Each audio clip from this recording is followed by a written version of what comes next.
Welcome again, people. Yesterday I posted one video with Dexta Daps. They get arrested, but still we never know what the cause are when they do. Now today I have the details for you to own so you can understand what really good on when the police arrest him.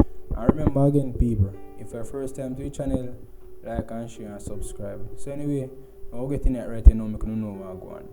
Popular dancehall artist Dexta Daps is soon to be questioned by detective about gang activities in Seaview Gardens and a neighboring community which in St. Andrew, South Police Division.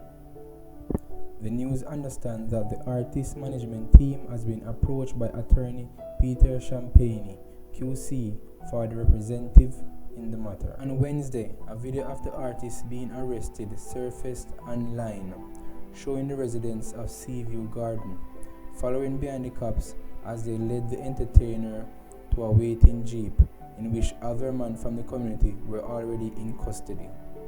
Senior Superintendent of the Police, SSP Lindsay, head of the Jamaica Constabulary Force, JFC Corporate Communications Unit, CCU, told the news that the singer was held in relationship to an ongoing investigation into a gang-related activity in the police division.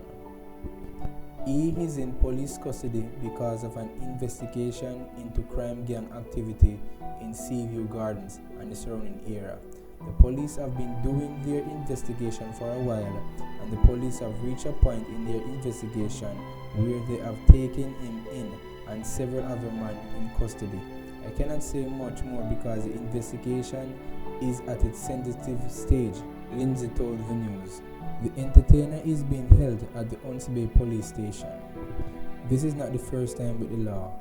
On April 27, 2015, Dexta Daps, whose name is Louis Grandison, was charged after an altercation with a group of police officers at the Sangster Airport in Montego Bay, St. James. Then also, a video of the incident went viral on social media. He was charged with assault, occasionally bodily harm, resisting arrest and using indecent language, but was free of all charge in November of the same year.